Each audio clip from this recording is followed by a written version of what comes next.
Every costume holds a memory, a laugh, a scent, a heartbeat that isn't yours. Tonight, when you slip one on, you'll feel someone else breathing under your skin. The question is, when the night ends, will you still be the one wearing it? The costume swap Lucas Hayes had always lived a careful life. His two-bedroom ranch on Sycamore Drive in Briarwood, Ohio, belonged to the kind of suburb where lawns were immaculate and streetlights flickered politely at night. He measured his routines, Saturday mornings at the farmer's market, buying coffee and occasionally bread for neighbors, weekday teaching at the local community college, evenings spent organizing tools, paying bills, or reading by the soft neon glow of the diner down the street. Life's predictability gave him comfort, because unpredictability, he believed, could fracture usefulness. Every Halloween, his circle of friends threw a costume swap at the old town hall on Maple Row.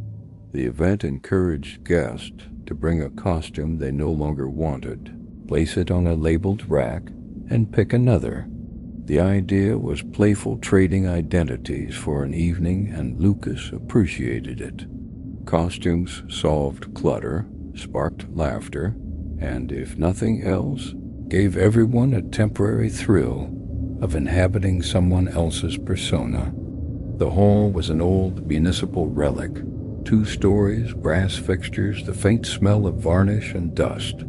Lucas added a ceremonial element, a wooden trunk at the center of the room, each costume's owner depositing a token Polaroids, notes, trinkets, to accompany the outfit until it found a new wearer. The trunk smelled faintly of cedar, with a seam of perfume lingering like a whisper. The party began with cheap fog curling over the hardwood floor and throwback music playing from hidden speakers. People mingled, swapping masks and wigs, sometimes laughing at the awkwardness of a costume that didn't quite fit. Lucas watched Claire, his 8-year-old niece, trade a fairy cape for a cowboy hat with the solemnity of a miniature judge.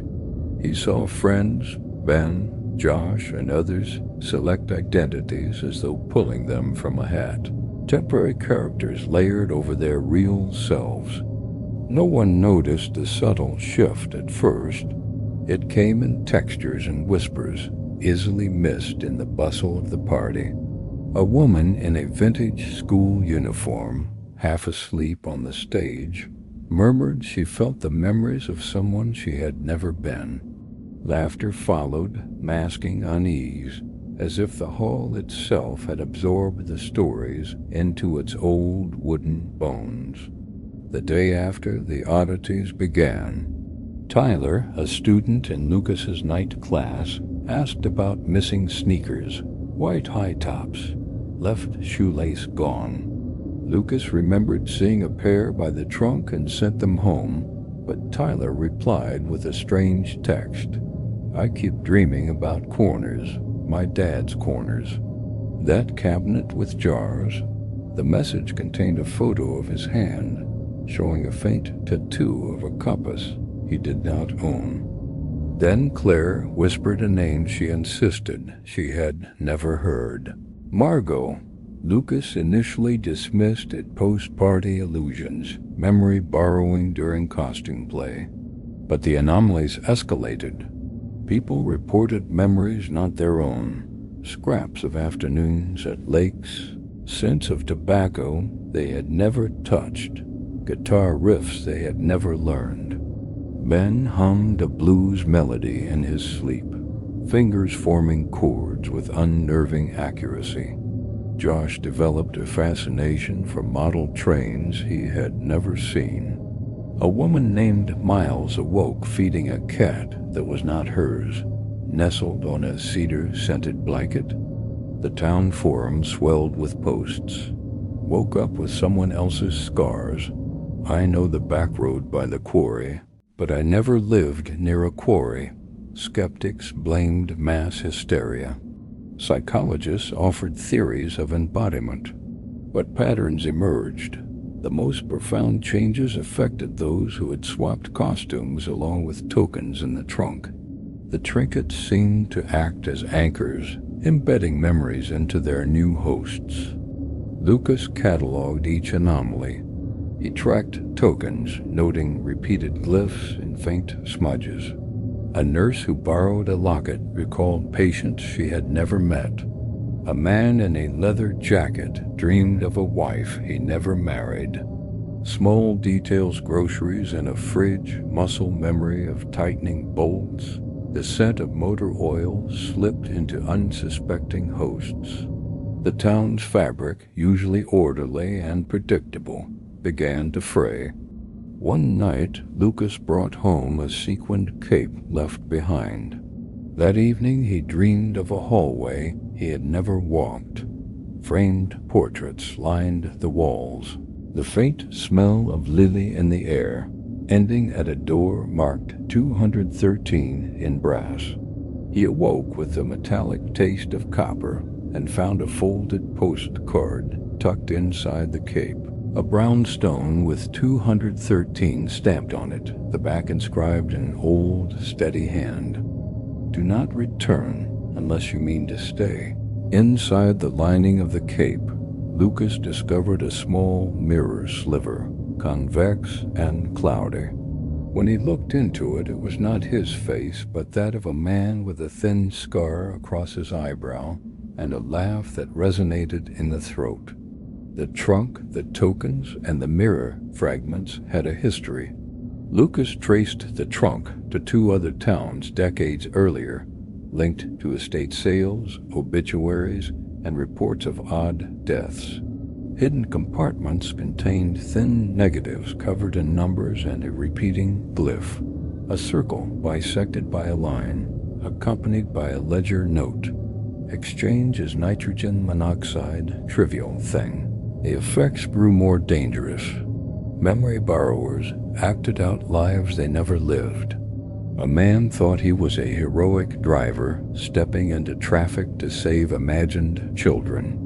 A woman reenacted medical rituals in public spaces. Behavior became indistinguishable from reality. The town council tried rational interventions. Quarantines for costumes, advisories, therapy recommendations, but none worked. The trunk was more than storage. It was an instrument, converting exchange into compulsion. Claire, one evening, whispered a life she had never lived. A small apartment above a deli, a dog named Gus, frying onions, neighbors with plastic flamingos. She knew the route to a corner store by heart. Beneath her pillow lay a torn photograph, 213 again.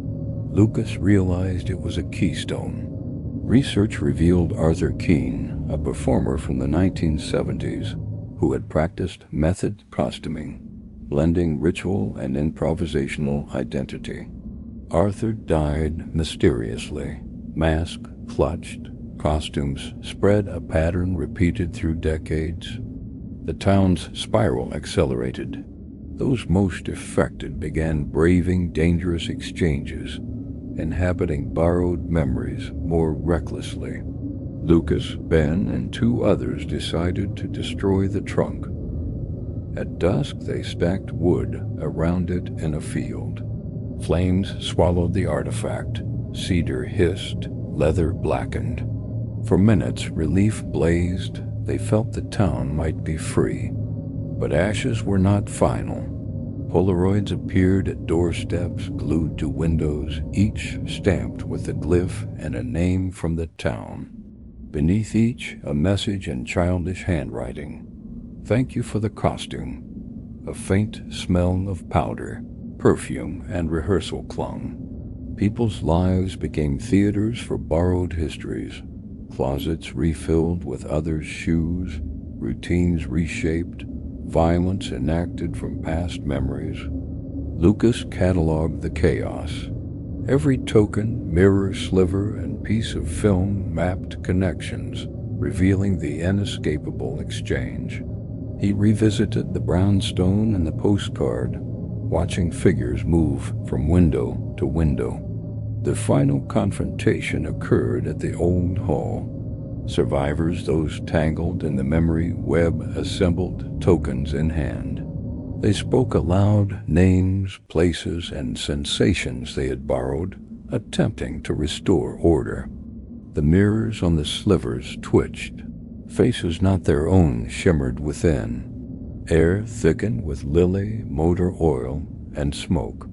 Tokens levitated slightly, reacting to recognition. Memories slammed into bones, overwhelming hosts. Lucas absorbed Arthur Keene's life, stage, ledger, preferences, the thrill of performance, camaraderie, and obsession. The costuming circle survived but changed irreversibly. No tidy resolution emerged. Some shed borrowed scraps. Others remained entwined. Claire, once a fairy with glitter on knuckles, now felt applause as if it were her first memory. The pull toward others' lives persisted, a terrifying hunger for experiences beyond their own. Briarwood bore its scars like a storm-swept town, wary of garments with hidden secrets. An exhibit of photographs tried to frame the narrative.